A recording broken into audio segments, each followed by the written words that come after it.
Este es número 7 del tema de perseverancia. Segunda de Timoteo, Pablo está finalizando su ministerio, está finalizando su vida. Se supone, algunos suponen que esta carta fue una de sus últimas, posiblemente con Efesios. Entonces, Pablo está viejo, ha caminado con Timoteo en diversos contextos y ahora escribe a su hijo en la fe, a su discípulo Timoteo. Empecemos en versículo 10. Capítulo 3, versículo 10. Tenga sus cuadernos de apuntes si usted está apuntando las notas del sermón. Pero tú has seguido mi doctrina, conducta, propósito, fe, longanimidad, amor, paciencia, persecuciones, padecimientos como los que me sobrevinieron en Antioquía, en Iconio, en Listra, persecuciones que he sufrido, y de todas me ha librado el Señor. Y también todos los que quieren vivir piadosamente en Cristo Jesús padecerán persecución. Mas los malos hombres y los engañadores irán de mal en peor, engañando y siendo engañados. Pero persiste tú en lo que has aprendido y te persuadiste, sabiendo de quién has aprendido, que desde la niñez has sabido las sagradas Escrituras, las cuales te pueden hacer sabio para la salvación por la fe que es en Cristo Jesús. Toda la Escritura es inspirada por Dios y útil para enseñar, para redarguir, para corregir, para instruir en justicia, a fin de que el hombre de Dios sea perfecto, enteramente preparado para toda buena obra. Tenga sus Biblias abiertas, por favor, hermanos. Una pregunta: en la vida cotidiana, ¿usted conoce a personas que perseveran y otras personas que no perseveran? Todos conocemos, ¿verdad? Los que perseveran, por lo general, ¿tienen éxito? Por lo general, los que perseveran, ¿tienen éxito? ¿Los que perseveran siempre tienen éxito? No necesariamente. Yo mismo he perseverado en algunas cosas y no logré, pero por lo general realizan su meta. Ahora, ¿a quiénes admiramos más? ¿A los perseverantes o no perseverantes? ¿Y por qué? ¿Por qué admiramos más a una persona perseverante? ¿Por qué? Porque podemos contar con esa persona.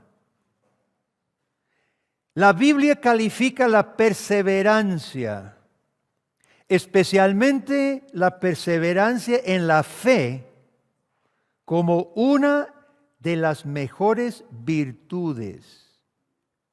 No porque siempre logramos lo que quisiéramos, sino porque glorifica a Dios y permite que seamos miembros de su iglesia confiables. Pablo exhorta a Timoteo a seguir su ejemplo y vamos a analizar rápidamente las cosas que Pablo pide en que Timoteo se fije. Su doctrina, su conducta, su propósito son los primeros 3.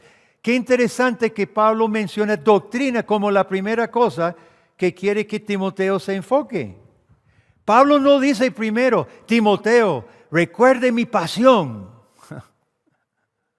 Que a otra persona tal vez diría: Pablo, recuerde mi entrega.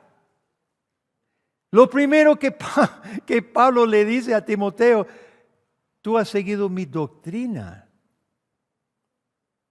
Pablo enfoca a Timoteo no en sentimientos, sino en doctrina.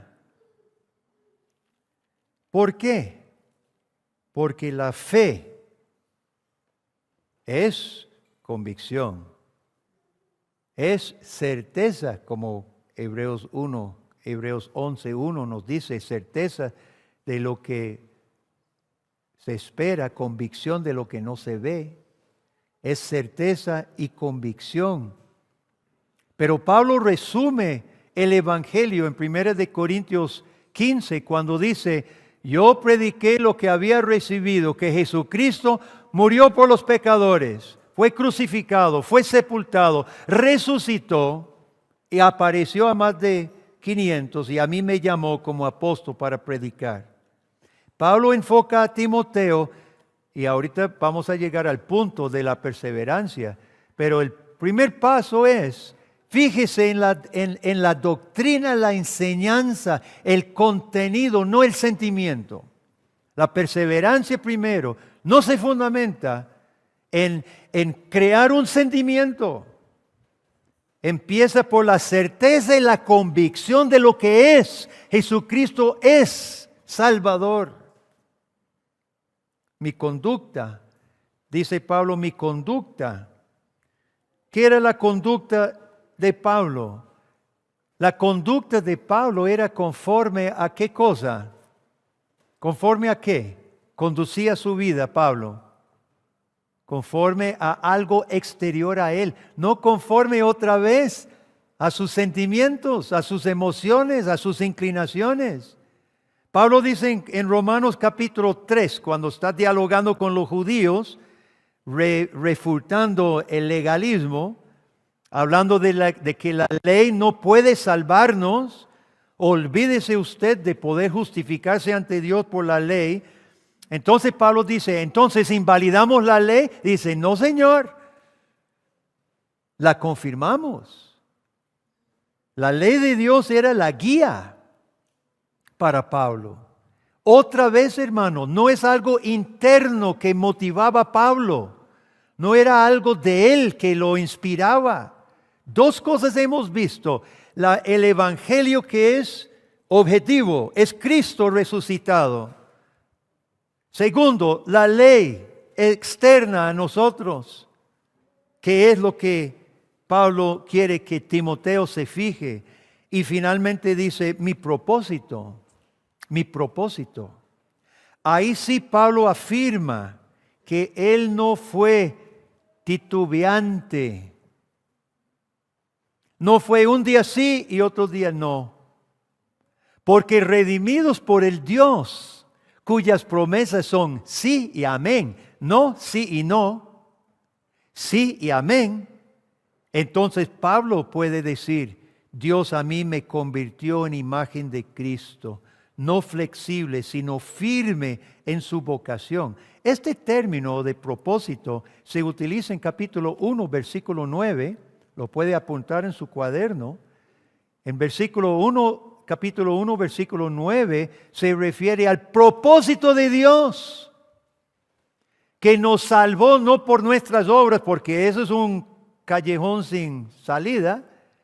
Nos salvó por su propósito. Y el propósito de Dios de salvar al pecador, hermano, no es tal vez, vamos a ver, 50-50, dependiendo de usted. Hoy amanezco de buenas pulgas y mañana de malas. Así no es el propósito de Dios y así no es el propósito del cristiano tampoco. Es firmeza. Todos nosotros nos hemos parado en algo flojo, ¿verdad? Nos hemos resbalado. En la vieja imprenta de Clear, detrás de mi casa, que era plywood y cartón, el piso estaba tan comido de plywood, tan comido de la polilla, que había una parte donde no nos atrevíamos a parar encima porque nos íbamos a la tierra y tuvimos que poner otro parche de plywood encima para no irnos al abismo. El propósito del cristiano es firme, es plantar el pie firme y no moverse excepto para tomar otro paso hacia adelante. Así era Pablo, hermano. Entonces siguen, esos son los primeros tres, siguen cuatro cualidades que apoyan, refuerzan y permiten estos tres. Y vamos a tomar fe con amor. Pablo siempre está diciendo fe, esperanza y amor. Aquí faltó esperanza. Pero para Pablo la fe, la esperanza y el amor es el aliento del cristiano. Es la sangre que corre las venas del cristiano. El corazón late con fe, esperanza y amor. Y Pablo menciona de nuevo fe, esperanza y amor. Su ministerio fue llevado a cabo por fe en Cristo y amor por los perdidos. Yo quiero decir una palabra a cada uno de nosotros, y especialmente a los líderes actuales y a cualquier otro líder que Dios levante en el futuro. Es muy común, y es la tendencia de los que sirven, especialmente en pastoreo, en enseñanza, o como hermanos trabajando con diferentes personas que no conocen al Señor. Es muy fácil y bonito trabajar con personas que desean. Me acuerdo, don Manuel, el abuelo de Nathan, Dios intervino en un coma en que él estaba en el hospital. Él escuchó a los doctores diciendo desenchúfelo porque ya no hay esperanza. Y en su coma gritó a Dios, yo no estoy preparado para morir. Dame otro chance. Y se despertó de su coma. Bueno, gracias a Dios había un médico más viejo que dijo no. Estaban entre tres. Y el médico viejo decía, ¿qué les pasa? No, vamos a probar esto otro. Bueno, se despierta de su coma y lo llevan a la casa y exigió que me llamara a evangelizarlo. Le dijo a doña Norma, llame al pastor y necesito que me presente el evangelio. Yo necesito salvarme y necesito bautizarme. Esos casos son bonitos. Son fáciles cuando le están diciendo evangelíceme. Pero yo creo que ese es el único. Ese es el único caso en mis 40 años. Y tuvimos a don Manuel, lo bautizamos con esa taza y lo tuvimos con nosotros 3 años. ¿Se acuerdan los que están aquí? Lo tuvimos con nosotros 3 años, murió un 24 de Navidad y acompañamos todos en el funeral allá en Turrialba. No siempre es así, hermanos. Y Spurgeon, estaba leyendo un artículo de Charles Spurgeon sobre trabajar con pecadores. Hermanos, usted que se aburre con alguna persona dificililla, dele vuelta a la tortilla. Jesús con usted. ¿Usted cree que Jesús vio desde el cielo que usted era una persona maravillosa y dispuesta, deseando, evangelíceme, sí, Cristo venga a morir por mí porque yo quiero salvarme? Así no fue. Así no fue con ninguno de nosotros, olvídese. Pablo dice a Timoteo, usted ha mirado mi fe y mi amor y no descansa en lo que yo vaya a recibir. Mi fe y mi amor por los perdidos descansa en lo que Dios hizo por mí. Por eso, fe en lo que Dios hace en mí. Ahora amor por causa de lo que Cristo hizo por mí. Y así es, mi hermano, querida hermana. No se entristezca, no se aburra, no afloje. A menos que usted quiera que Dios se afloje o se aburra con usted. Ninguno de nosotros queremos que Dios se obstine las veces tras veces que nosotros le pagamos mal por bien. Ninguno de nosotros queremos que Dios se lave las manos de nosotros, ¿cierto o no? Esa es el fundamento para nosotros. Y Timoteo, y Pablo le está diciendo a Timoteo, recuerde el orden, fe en Cristo por lo que hizo por nosotros. Ahora tú, amar como Él nos amó a nosotros. Longanimidad y paciencia. ¿Quién sabe qué es longanimidad? No es un término que usamos todos los días, ¿verdad? ¿Cuándo fue la última vez que usted llegó y palmeó al hermano? Dice, agradezco y admiro tu actitud longánima. Tu longanimidad me impacta, hermano, me motiva. ¿Qué significa longanimidad? Ahí está más o menos en el término. Longánimo es algo largo. Estos son los dos términos que estamos estudiando, hupomoné y macrotumía. Es la perseverancia con paciencia. Es aquella paciencia continua, no efímera, no vacilante.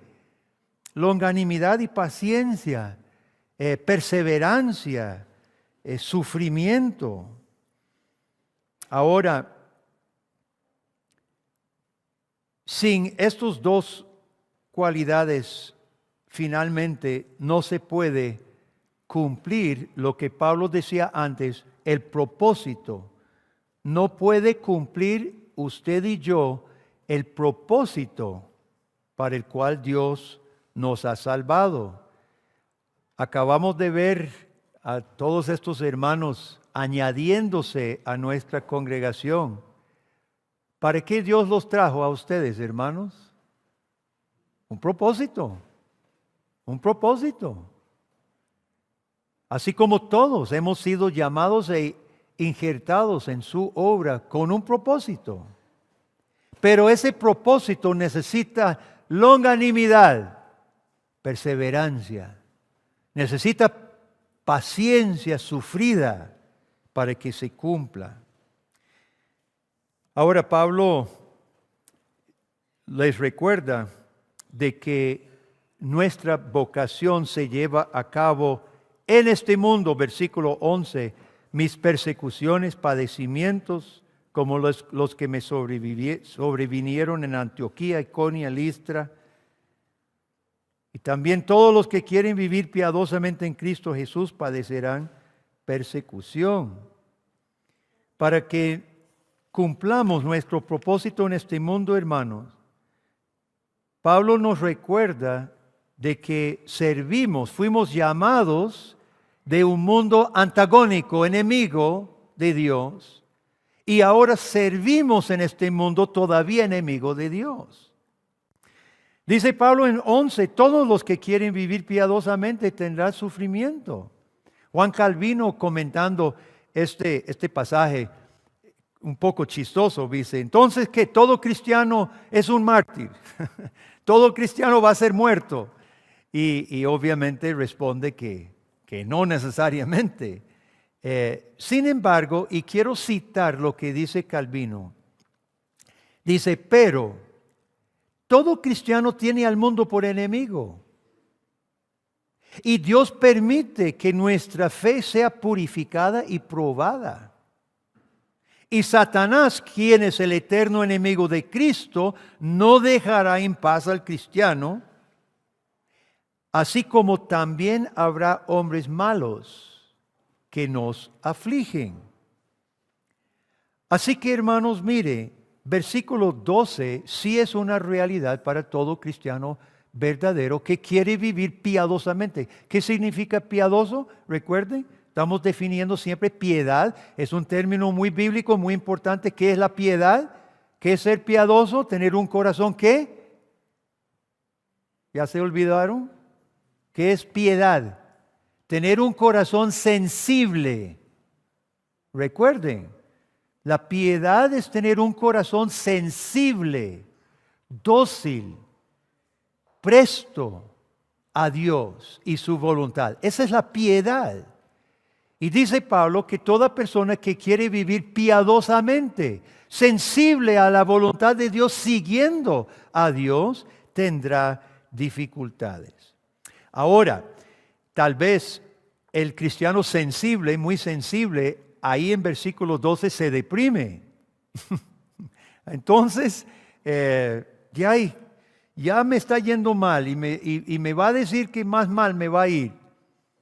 Pablo añade versículo 13. Solo de paso, ¿verdad? Pablo no ahonda porque en otros lugares él ha explicado esto mucho más, Jesucristo también. Solo de paso, Pablo dice, y esto es importante, chico, joven, por favor ponga atención. Mas los malos hombres y los engañadores irán de mal en peor, engañando y siendo engañados. El punto es que Dios está en control de la historia. Así que no nos desesperemos ni temamos. Joven, no tema seguir a Cristo. El malo podría prosperar por un tiempo. Eso lo vemos. Vemos algunos hombres malos que prosperan por un tiempo. Pero en muchísimos casos, sígale la pista. Y aún en la vida caen. Aún en la vida. Muchísimas veces los malos caen. Póngale ojo. Y si no en esta vida, sabemos que les irá mal, de mal en peor, el día de juicio. Son engañadores y son engañados. Así que, chico y todo cristiano, no temamos obedecer y seguir al Señor, porque no hay futuro oponiéndonos al Rey de Reyes y Señor de señores. No hay futuro. Tenga por seguro. Entonces, versículo 14. Ya este es el segundo punto. El primer punto es el testimonio de Pablo. Segundo punto es, pero persiste tú en lo que has aprendido y te persuadiste, sabiendo de quién has aprendido, que desde la niñez has sabido las sagradas escrituras. Como Pablo perseveró en longanimidad, en paciencia, en perseverancia, ahora llama a Timoteo a hacer lo mismo. Persiste, dice Pablo. Esta ha sido la virtud de todos los héroes de la fe. Diga rápido la respuesta. ¿Cuántos años desde que Noé recibió la orden de construir el arca? ¿Cuántos años persistió en una construcción? 120 años. Nosotros ni vamos a vivir 120 años. Mucho menos trabajar construyendo un arca. Abraham, ¿cuántos años esperó el nacimiento de Isaac? No sabemos exactamente. Muchos. Moisés, pobre Moisés. A mí siempre me da mucha lástima Moisés. Soportar ese pueblo terrible 40 años y no poder entrar a la tierra. Samuel, enseñando, y el pueblo quiere un Saúl. Murió triste Samuel. Bueno, ungió a David, por lo menos había esperanza. Los profetas, Isaías predicando. ¿Y sabe qué dice la tradición judía? Lo que le pagaron, con lo que le pagaron a Isaías. Dice la tradición judía que bajo Manasés lo aserraron en dos, vivo. Así le pagaron a los profetas del Señor. Jeremías, profetizando, advirtiendo a la gente, tuvo que presenciar la invasión de Nabucodonosor.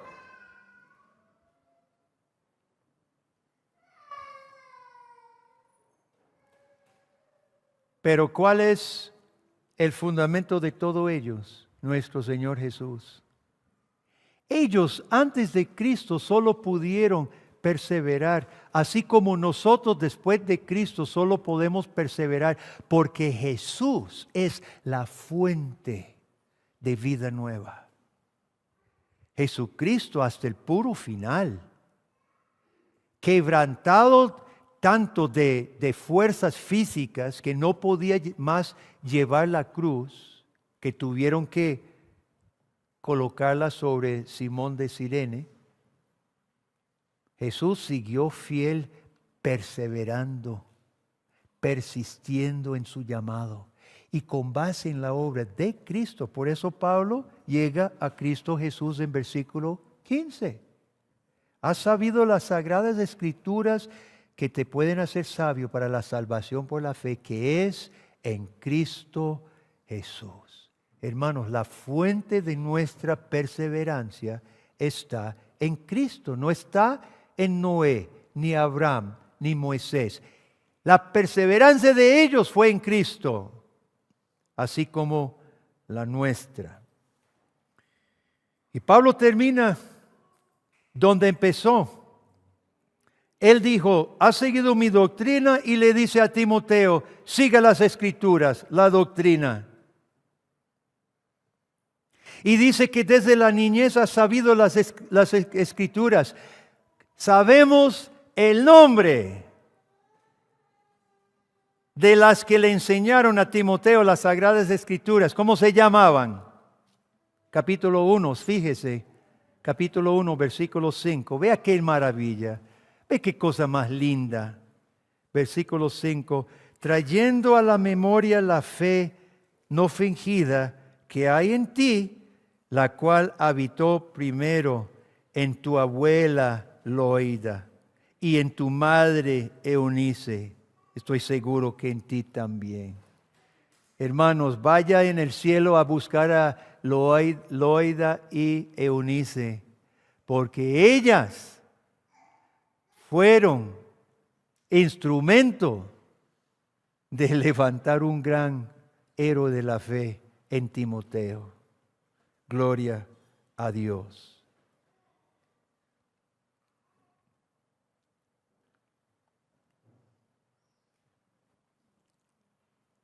Una pregunta que se me surge. ¿Los niños de esta iglesia pueden decir lo mismo? ¿Los jóvenes de esta iglesia pueden decir lo mismo? Mi papá fue que me quitó el teléfono y me sentó a enseñar la palabra de Dios. Mi mamá fue que me quitó el teléfono y no me dejó ahí solo sin teléfono. Se sentó a enseñarme la palabra de Dios. No podemos esperar versículo 10. Doctrina, propósito, longanimidad y paciencia, sin versículo 15. Madres y abuelas y padres y abuelos que enseñen las sagradas escrituras que conducen a la fe en Cristo Jesús. Todos los que tomaron votos aquí adelante, padres, madres, recuerden. Y ustedes, padres y madres que hoy no pasaron, pero tomaron el mismo voto, recuerde. Y si usted ha perdido tiempo, pida perdón a Dios, pero póngase las pilas. No se quede ya y como ya está muy grande, chico, ya no se puede. No, Señor, nunca es tarde.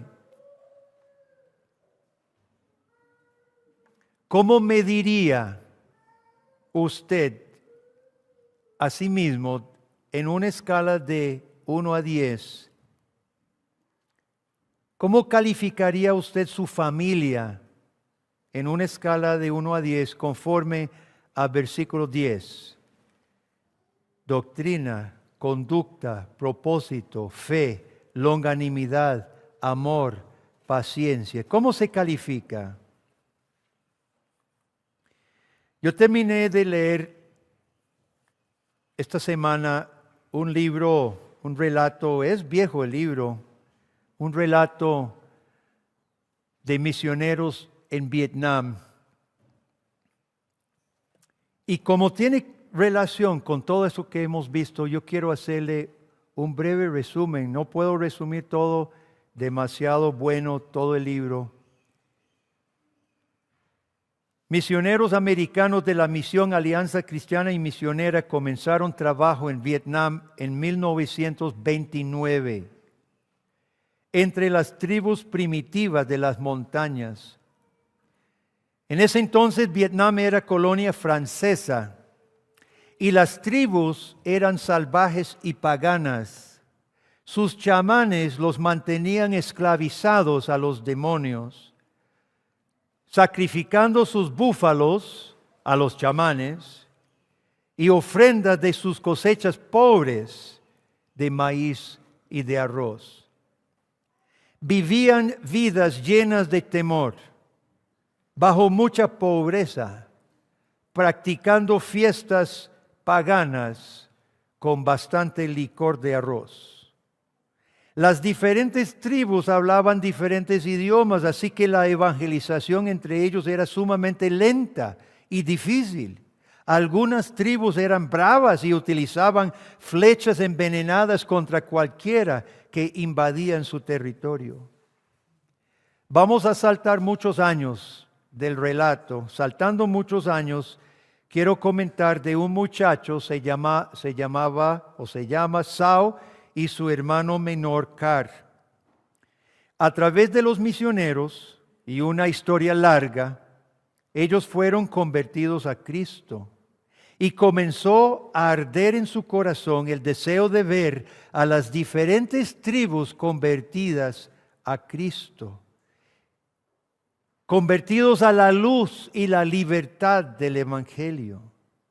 Sao se convirtió en un evangelista itinerante incansable en la región montañosa de Vietnam, aprendiendo diferentes dialectos y ganando la confianza de muchísimas personas. Su esposa, llamada Dream, a cargo del hogar y los hijos que nacían, siempre lo apoyaba en sus viajes. En su propia aldea construyeron una iglesia con una cruz de bambú. El libro se llama La Cruz de Bambú. Y Sao discipulaba a pastores y líderes. Al tiempo, su hermano menor, Car, sintió un llamado a trasladar su familia entera a otra tribu, de otro dialecto, a vivir entre ellos y encarnar el Evangelio para ver si podía llevarlos a Cristo. Su esposa joven, Jien, dijo que estaba dispuesta. Y emprendieron un terrible viaje por la montaña, teniendo que subir por unas peñas peligrosas con un infante a brazos. Construyeron su casita y al tiempo Dios bendijo su compromiso y varios se convirtieron al Señor por la labor paciente de Car y Jien. Pero fueron días peligrosos. Ya en los años 50 había comenzado el movimiento comunista de los Viet Cong, que luego terminaría en la guerra conocida de Vietnam y Estados Unidos. Francia se retira, Estados Unidos interviene. Los Viet Cong ocupaban soldados y comenzaron a forzar a los jóvenes a ir con ellos. Ocupaban las montañas justo donde vivían las tribus de Sao y Car, saqueando las aldeas por comida a menudo.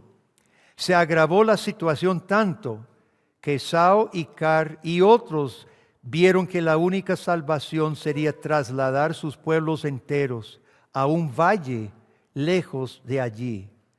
Por supuesto, hubo grandes discusiones, cómo iban a dejar sus montañas, su forma de vivir conocida. Pero finalmente tomaron la decisión 4 o 5 aldeas completas de emigrar. Estas comunidades ya eran en su mayoría cristianas. Abandonaron sus casas, ahí las dejaron. Abandonaron sus campos y viajaron a un valle con lo poquito que podían llevar a hombro. Construyeron sus casitas en las diferentes, así como comunidades, como barrios, pero cada uno con su tribu, y una iglesia con una cruz de bambú. La historia está llena de tragedias. No estaban acostumbrados al calor porque ahora bajaron, era caluroso. No estaban acostumbrados al montón de zancudos, fiebre, posiblemente malaria, encontraron. El clima era diferente. Su cosecha el primer año fracasó y casi mueren de hambre. Algunos se volvieron a su casa anterior. Y lo peor es que echaban la culpa a Sao y hablaban de matarlo. Sin embargo, Sao y Car y los otros líderes cristianos confiaron en Dios y animaban a la gente a confiar. Buscaban las causas de las cosechas pobres, siguieron adelante. Las penurias y las luchas son demasiadas para contar aquí, pero en más de una ocasión se me vinieron las lágrimas leyendo este relato. Dios libró a Sao en varias ocasiones de la muerte de formas milagrosas. Al llegar los años 60, la guerrilla estaba en plena acción militar. Habiendo huido de la guerrilla en las montañas, los cristianos creían estar lejos del conflicto, cuando un día llegó la guerrilla a su nueva comunidad. Tenían, como dije, varios barrios, según tribu, a los dos lados del río. La guerrilla llegó a la primera y a punto de rifle los marchó a todos a la jungla y quemó sus casas. Nunca los volvieron a ver. Con miedo las otras comunidades temblaban, esperando su retorno, como la guerrilla había prometido. Pero esa noche comenzó a llover, y llover, y llover, como nunca antes. El río creció tanto que se llevó el puente de bambú que habían construido. La guerrilla volvió, pero no podía cruzar el río. Dios había enviado la lluvia para obstaculizar la guerrilla. Saúl no estaba. Car lo miraban ahora como líder. Y Car dijo que su única esperanza era mudarse otra vez, más río abajo, donde estarían más seguros cerca de la ciudad en la desembocadura del río. Imagínense mudarse otra vez a otro lugar totalmente desconocido, totalmente distinto a su vida pacífica, medio solitaria, mudarse cerca de ciudades. Eran tribus de la montaña, primitivos. Car dijo que no tenía tiempo que perder. Cuando bajaba el río, la guerrilla venía por ellos. De hecho, se veían reunidos en la otra ribera del río. Car organizó a todos a comenzar a construir pequeñas balsas de bambú en que una familia apenas cabía. Muchos no sabían nadar. Y el relato es increíble como en menos de una semana las comunidades todas de noche construían balsas y se lanzaron río abajo en unas aguas turbulentas y salvajes. Algunos se estrellaron, otros se volcaron, pero al fin todos llegaron sanos y salvos. Del mismo bambú se hicieron ranchitos ahí donde aterrizaron río abajo, hicieron ranchitos provisionales hasta que el gobierno pudo asignarles dónde vivir. Mientras tanto no aparecía Saúl. Lo tenía por muerto. Pero un día hubo un grito y apareció Saúl sano y salvo, contando más milagros de Dios. cómo lo había mantenido vivo y cómo había predicado el Evangelio entre otras tribus todavía en las montañas. Su esposa había venido sola con sus hijos en una balsa. Se imagina el gozo y la felicidad de todos. Ahí no termina la historia, pero mi punto es el ejemplo de increíble lucha y perseverancia de estos cristianos. Ellos tuvieron que luchar ante la muerte misma. Morir de hambre, morir a mano de la guerrilla, morir ahogado en un río.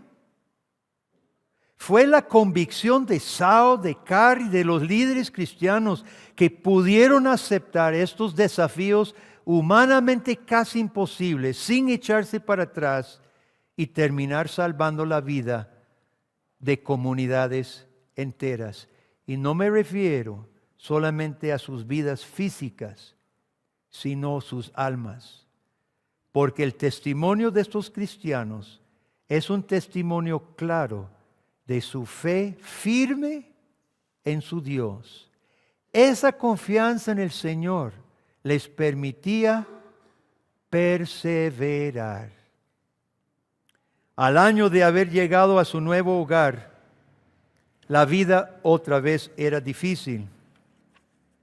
Pero los cristianos, entre todos, con mucha lucha, reunieron suficiente dinero para comprar o pagar 2 búfalos para celebrar la bondad de Dios.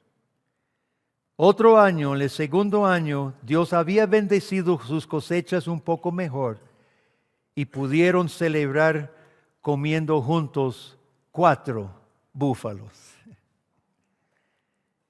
Hermanos, probablemente nadie va a escribir un libro sobre su vida ni la mía. Pero Dios sí mantiene un libro de nuestras obras. Está escrita la fecha de su bautismo. Está escrito el día en que usted hizo profesión de fe y se comprometió a presentar su vida como sacrificio vivo de gratitud. Está escrito también si usted está perseverando ahorita en doctrina, creciendo en la fe, dirigiendo su vida y su familia en la palabra de Dios, en aplicar sus dones para la gloria de Cristo. Está escrito. Fue la gracia de Dios que convirtió al apóstol Pablo en un siervo agradecido.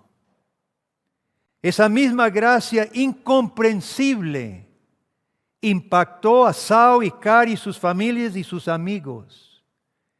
Y la evidencia de haber recibido esa gracia se veía palpablemente, concretamente, objetivamente, en su perseverancia hasta el final. ¿Cómo estamos nosotros? ¿Cómo está nuestro nivel de perseverancia? Nuestro nivel de perseverancia tiene que ver con nuestro aprecio o no de la gracia de Dios. Por lo tanto, el llamado de Pablo a Timoteo viene a todos nosotros, pero persiste tú en lo que has aprendido. Amén. Oremos. Padre, gracias por tu gracia.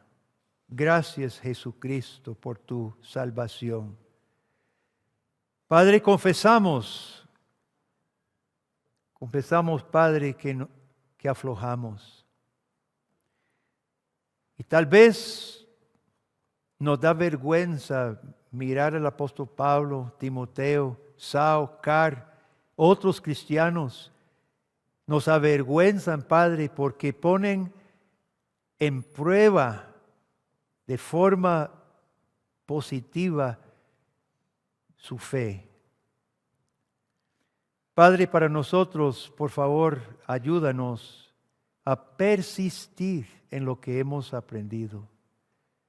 Si en nuestro hogar, oh Dios, la instrucción bíblica carece, anímanos, ayúdanos, corrígenos. Si en nuestras vidas personales, oh Dios, instrúyenos y dirígenos. Como iglesia, Padre, queremos honrar a Cristo, siendo una iglesia perseverante, paciente, hasta el final. Ese es nuestro deseo, Señor, y pedimos tu ayuda en el nombre de Jesús. Amén.